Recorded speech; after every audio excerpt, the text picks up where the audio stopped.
मुअज़्ज़ज़ सामीन मोहतरम, स्टेज पर जलवागर उलमाए कराम, तहरीक लब्बैक या रसूलुल्लाह की मजलिस शूरा के मेंबरान और मशाइख़ इज़ाम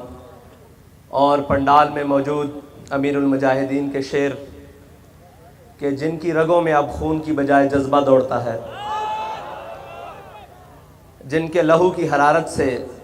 अब सूरज भी शर्मिंदा शर्मिंदा रहता है। बात उस मकाम पे खड़े होकर करने लगा हूँ जो मेरे अजदाद की ज़मीन है। बात यहाँ से आगाज़ करता हूँ कि टकराव जब मिल्लत के इन झूठे खुदाओं से हुआ था, टकराव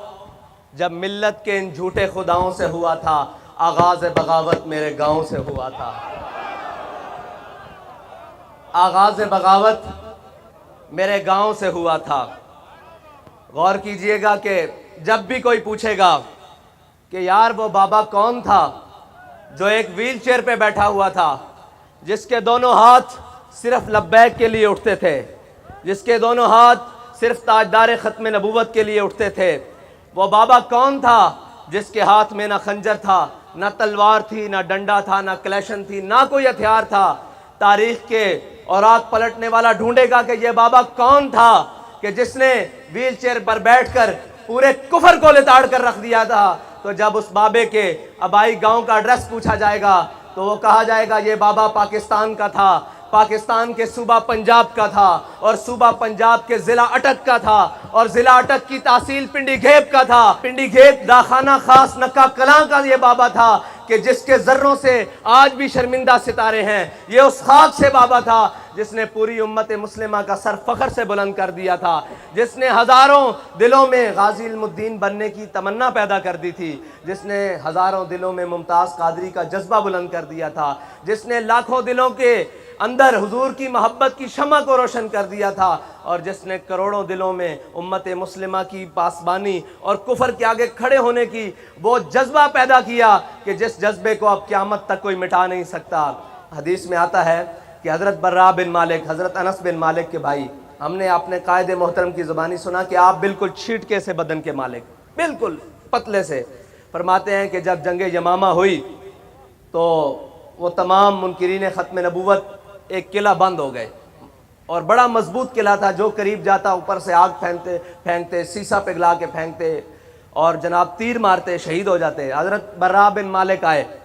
और आपने सहाबा से अर्ज़ की, हुजूर के ग़ुलामों मुझे एक ढाल पे रखो और ढाल को नीचे से उछालो और मुझे किले के अंदर फेंक दो। हमारे कायद फरमाते हैं कि आप 40,000 उन मुनकिरीन ख़त्म नबूवत से लड़ते हुए आपने वो किले का दरवाज़ा खोल दिया। तो हमारा कायद वो कायद था कि जब पूरी दुनिया का कुफर,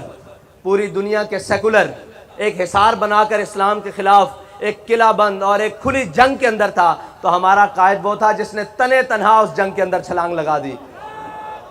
तने तनहा उस जंग के अंदर छलांग लगा दी। और उस जंग में बड़ी बड़ी मुसीबतें आईं। कभी फैज़ाबाद आया, कभी नामूसे रिसालत मार्च आया, कभी शेलिंग आई, कभी 8 लाशें आईं, कभी 87 ख़ानदान के अफराद को जेल आई। लेकिन वो हर जुल्म के बाद ये कहता था, पुत्रों बच्चे लग दो।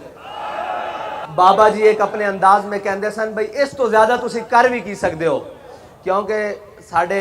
कायदे मोहतरम दा ईमान सी, हदीसे पाक ते उन्हां दा ईमान जड़ा रब ते सी, वो मैं बयान नहीं कर सकता, ना वो लफ्ज़ां च आ सकता कि मेरे आका मौला ने फरमाया जड़ा हक ते कायम रहा और बातिल दे सामने खड़ा रहा, ना कोई शख्स उसका रिज़्क रोक सकता, ना कोई शख्स उसनू मौत दे सकता वक्त तो पहले। साढ़े बाबा जी दा एक गल सी कि वो जड़ी भी मुश्किल आंदी, जड़ा भी लम्हा आंदा, मरहला आंदा, आप फरमांदे तुसी इस तो ज़्यादा कर भी की सकते हो। वमा कदरुल्लाह हक़ कदरी, फरमांदे सन कि मेरे मालिक जड़ा ना वो सारियां कुदरत रखदा, और फरमांदे सन व मकरू व मकर अल्लाह वल्लाहु खैरुल माकिरीन। फरमांदे सन जितनी झूठियां तदबीरां कर लवो, मेरा रब एक दिन इस्लाम नू गालिब लियाएगा, और उन्हां दी ज़बान और उन्हां दे अल्फाज निकले हुए इंशाअल्लाह मैनू ये यकीन है, बल्कि सानू सब नू ये यकीन है कि इंशाअल्लाह वो जल्द वक्त आएगा कि जिस दिन पाकिस्तान दे अंदर, पूरी दुनिया दे अंदर इस्लाम दा झंडा बुलंद होएगा और उम्मत मुस्लिमा सुरखरू होएगी और पाकिस्तान उसकी क़यादत करेगा इंशाअल्लाह। वो वक्त दूर नहीं।